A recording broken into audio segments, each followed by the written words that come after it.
नमस्कार, आप देख रहे हैं लाइव न्यूज एक्सप्रेस 24।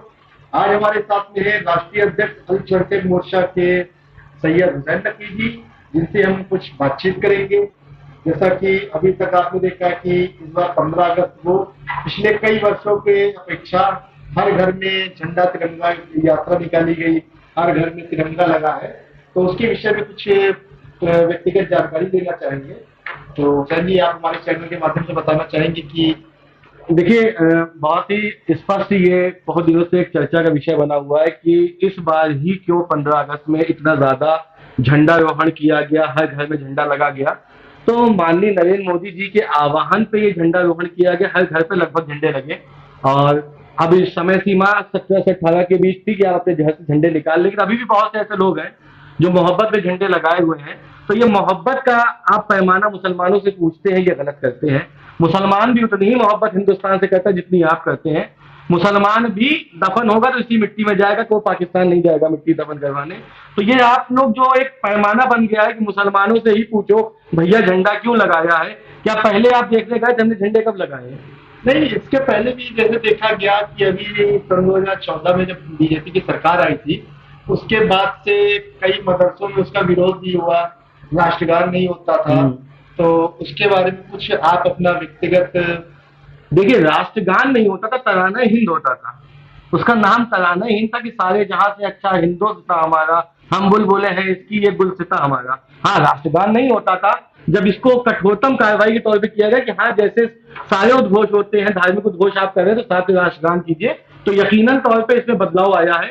इसमें मैं कोई ये नहीं कहूंगा कि बदलाव नहीं आया, लेकिन हाँ, अगर ये कहा जाए कि राष्ट्रगान नहीं होता था, ये कहीं ना कहीं गलत है। हम लोग ने भी स्कूल से, कॉन्वेंट से पढ़ाई की है। हम लोग ने सदैव राष्ट्रगान से अपने सुबह की उद्घोष किया। तो राष्ट्रगान जहां मैंडेटरी है वहां होता है, और जहां मैंडेटरी नहीं है वहां पे ऐसी कोई चीज नहीं थी। पिछले कई वर्षों की अपेक्षा इस बार हर घर, जैसे कि हमारे प्रधानमंत्री नरेंद्र मोदी जी ने हर घर तिरंगा और अमृत महोत्सव के अंतर्गत लोगों को अवेयर किया।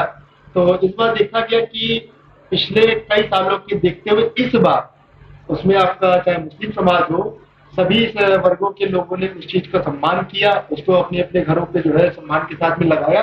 तो यह एक प्रकार का भय है या एक सम्मान है? देखिए, यही तो सबसे बड़ी गलतफहमी जो हमें समाज से दूर करनी होगी। ना हिंदुस्तान का मुसलमान किसी से डरता है, ना हिंदुस्तान का हिंदू समाज किसी से डरता है। डर और भय से किसी भी चीज को आप दिल से नहीं मनवा सकते। हाँ, कोई दबाव में आप कर देंगे, झंडा वो आधे घंटे के लगा देगा, दिखाने के लिए हटा देगा। लेकिन अगर वो व्यापक रूप में इसको काम किया जाए तो यकीनन वो सम्मान है, वो दिल से मोहब्बत है। हमारे इस्लाम की बहुत ही बेसिक तालीम आपको बता देता हूं कि हुब्बुल वतन मनम ईमान।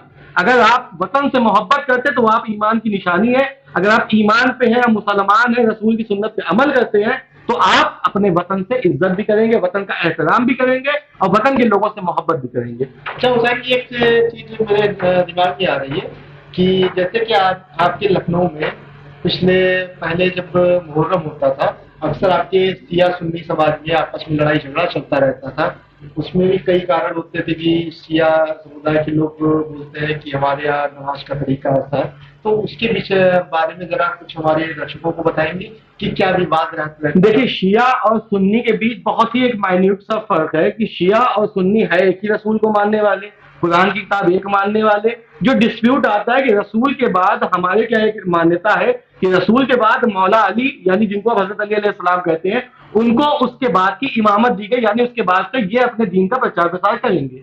जैसे नबियों का होता है कि नबी आए, उन्होंने प्रचार प्रसार किया, वैसे अंतिम नबी हजरत मोहम्मद मुस्तफा सल्लल्लाहु अलैहि वसल्लम के बाद ये हुआ कि अब उन्होंने कहा कि हमने अली को अपना खलीफा बनाया, अली को अपना जानशीन बनाया, अली करेंगे। लेकिन रसूल की अंतिम सांसों पे रसूल के कुछ साथ चलने वालों ने, सहाबा ने जिनको हम कहते हैं, उन सहाबा ने कहा कि रसूल अब हिजयान बच रहे हैं, यानी कि गलत सलत अब बोल रहे हैं कि वली को कैसे बना देंगे, इसका चुनाव होगा। तो चुनाव के दौरान सुन्नी समाज के लोगों ने चुनाव किया, जिसमें हजरत अबू बकर, हजरत उमर, हजरत उस्मान, उन्होंने 3 खलीफा बनाए। उसके बाद उन्होंने कहा कि हम अली को अब मानते हैं, 3 के बाद। और शिया समाज कहता है कि रसूल ने जिसको अपना खलीफा बनाया, या रसूल ने जिसको अपना जानशीन बनाया, हम उसको ही अपना पहला खलीफा मानते हैं। डिस्प्यूट ये है। नहीं, तो वो चीज तो अपनी हो गई कि जैसे कि कोई अपने किसी को मानता है, कोई किसी का अनुयायी है, लेकिन आपस में मतभेद क्यों? आपस में जब ये जुलूस निकलता है तो उसमें पत्थरबाजी होती थी। तो इस बार तो सरकार ने काफी, प्रशासन ने काफी लोगों को सहयोग किया, सभी मुस्लिमों को बढ़ चढ़ करके जो है उसका सहयोग किया गया। तो वो विवाद क्यों चलता था? देखिए, जुलूस पे इमाम हुसैन की कुर्बानी इंसानियत की थी, किसी धर्म या समाज की नहीं थी। यजीद के खिलाफ थी, जो गलत को सही कहने के लिए कहता था कि गलत को सही कहो, जो कुरान में सही चीज लिखी है उसको गलत तरीके से प्रचार प्रसार करा, तो जंग इस चीज की थी। और जो लोग गलत का साथ देने वाले, पत्थर भी वही चलाएंगे और शिया समाज को गाली भी वही लोग देंगे और शिया समाज की किताबों को गाली वही लोग देंगे जो यजीद को मानने वाले।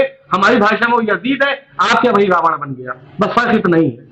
अच्छा, आज के समय में भारतीय जनता पार्टी आपके केंद्र में भी है, आपके कई राज्यों में भी है, तो जैसे कि लोगों के द्वारा सुना जाता है, कहा जाता है कि ये हिंदू की पार्टी है, तो इस पर आप क्या क्या क्या कहना चाहते हैं? भारतीय जनता पार्टी पहले मुसलमानों की पार्टी है, तुम्हें लगता है? जिस हिसाब से मुसलमानों के लिए वो काम कर रही है, अल्पसंख्यक उद्धार वो कर रही, अल्पसंख्यक शिक्षा पे ध्यान वो दे रही, अल्पसंख्यक रोजगार पे ध्यान दे वो दे रही। अब तो मुझे ये सोचना पड़ता है कि भारतीय जनता पार्टी में मुसलमान गया क्यों नहीं? समाजवादी पार्टी है, वो डराती थी, अरे भाई भाजपा आएगी खत्म, वो बाबरी मस्जिद का फैसला भाजपा सरकार में हो गया, ट्रिपल तलाक जैसी कोई प्रथा खत्म हो गई। अब भाजपा मुसलमानों के लिए कितना काम किया, हमको लगता है किसी के लिए कहीं नहीं। सारे विवाद जो मुसलमान जिससे डरता था, वो विवाद तो भारतीय जनता पार्टी अपनी मौजूदा सरकार में बैठ के प्रशासन, शासन, न्यायपालिका से दिलवा के सपोर्ट करें मुसलमानों। हमको तो लगता है भारतीय जनता पार्टी मुसलमानों की पार्टी है। ये अगर मिथ्या फैली हुई है कि हिंदुओं की पार्टी है, ये गलत फहमी लोगों को दूर करनी होगी। जैसे कि बाबरी मस्जिद का अच्छे से निपटारा हो गया और उसके बाद में कई मामले ऐसे हुए जो कि शांतिपूर्ण तरीके से निकल गए, लेकिन अभी जो मामला अभी हाल ही में चल रहा था हिजाब को लेकर के, तो उस पर भी कई मुस्लिम महिलाओं ने उसका विरोध किया, मुस्लिम लोगों ने विरोध किया, तो उस पर आपकी व्यक्तिगत राय क्या है? आप राजस्थान गए?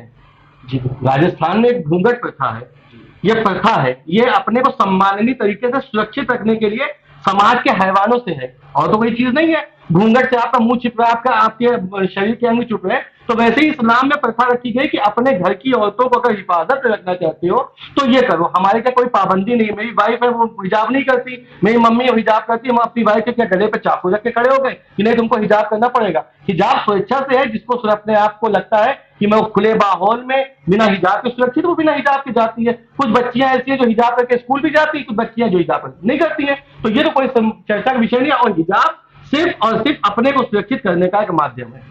अच्छा, भारतीय जनता पार्टी में जैसा कि अभी तक देखा गया है कि कुछ गिने चुने लोगों को ही मुस्लिम समुदाय से उठा करके उनको बनाया गया है, तो उसमें विधायकों को वरीयता, मुस्लिमों को विधायकी के पद के लिए या जब टिकट दिया जाता है तो मुस्लिमों को वरीयता क्यों नहीं दी जाती? अभी मैं आप लखनऊ में, हम लोग पश्चिम लखनऊ में बैठे हुए हैं, यहाँ से एक मुसलमान भारतीय जनता पार्टी कैंडिडेट खड़ा कर दीजिए, उसके साथ कितना जनाधार होगा ये आपको खुद पता चल जाएगा। तो भारतीय जनता पार्टी जिसकी पॉलिसी जीत पे होती है, जिसकी हर चीज बेस मॉडल तैयार होता है, अगर वो मुसलमान उस लेवल का सक्षम है कि उसके साथ जनाधार है, तो वो बीजेपी विधायक उसको ही बना देगी, सांसद भी बना देगी। जब जनाधार उस व्यक्ति का नहीं है, क्योंकि अभी भी समाज के बीच मिथ्या बैठी है कि ये मुसलमान है तो या तो समाजवादी का होगा, आज नए चचा आए वैसी चचा, या वैसी चचा का होगा, और जो बच गया वो बहुजन समाज पार्टी का होगा। तो ये मिथ्या भी समाज के लोगों के बीच से नहीं हटी है कि अगर एक मुसलमान विधायक, एक मुसलमान सांसद भारतीय जनता पार्टी उतार भी देगी तो जीत नहीं पाएगी। क्योंकि अभी आप देखिए, गठबंधन दल ने, अपना दल ने रामपुर में मुसलमान विधायक उतारा, क्या वो जीता? खत्म हो गया ना उसका कैरियर। तो जनाधार नहीं मिल रहा है। जनाधार तब आएगा जब समाज के लोग जैसे सजग होना स्टार्ट हुए, एक समय आएगा लोग और सजग होंगे, लोगों के दिमाग से ये खतरनाक चीजें हटेंगी कि वो मुसलमान ही हिंदू। जब तक आदमी इंसानियत के पैमाने पे इंसान को नहीं तोलेगा, ये विद्या खत्म होने वाली नहीं है। और ना कोई भारतीय जनता पार्टी किसी ऐसे विधायक हम चेयरमैन बना के दे रहे हैं, मंत्री बना के, इतना भी बहुत एहसान कर रहे हैं मुसलमानों के ऊपर। तो वैसे आपको क्या लगता है कि 2022 का चुनाव हुआ है, उसमें काफी अच्छे से बीजेपी ने जो है जीत हासिल की है, 2024 का केंद्र में आपको क्या? भाई मैं 24 से 2044 तक आपके चैनल पे स्टैम्प कर देता हूँ, 2044 तक भारतीय जनता पार्टी केंद्र में रहने वाली है और 2047 तक उत्तर प्रदेश में भारतीय जनता पार्टी सरकार होगी, जहां तक मैं आकलन देख पा रहा हूँ। आने वाले समय का और आकलन नहीं देख सकता, लेकिन आने वाले 20 साल का आकलन मैं आपको लिख के दे सकता हूँ कि 20 साल तक केंद्र में भारतीय जनता पार्टी के अलावा कोई सरकार नहीं होगी। और उत्तर प्रदेश की प्राथमिकता के आधार में बता दे रहा हूँ कि भारतीय जनता पार्टी के अलावा कोई और पार्टी का मुख्यमंत्री क्या सवाल ही आने वाले समय में विपक्ष ही नहीं बचेगा। समाजवादी पार्टी ने अपनी सारी ताकत दिखा के खत्म, बहुजन समाज पार्टी साइड हो चुकी है, कांग्रेस का नामो निशान नहीं है, विपक्ष में कोई होगा तो लड़ेगा ना। समाजवादी पार्टी का ऐसा क्या नीति रही है जिसकी वजह से आज वो आप लोग मैंने देखा है कि कई इंटरव्यू हमने कराए तो लोगों का अब भारतीय जनता पार्टी में रुचि बढ़ रही है। तो समाजवादी से अभी तो पिछले आपके 2012 में भी समाजवादी पार्टी आई थी, उस समय जिस तरीके से समाजवादी पार्टी ने जीत हासिल की थी, तो अब धीरे धीरे क्या रुतबा ऐसा रहा है कि उसका धीरे धीरे केस खत्म हो रहा है। मैं बताता हूँ। कहा जाता है धरती पुत्र मुलायम सिंह यादव संगठन का सबसे बड़ा नेता, उत्तर प्रदेश की राजनीति में इतिहास रचने वाला नेता वो था कि जो एक जमीन से निकला हुआ आदमी एक बहुत अच्छे पैमाने से लेकर मुख्यमंत्री तक बना। उस व्यक्ति के अंदर नीति थी कि सबको समेटने की।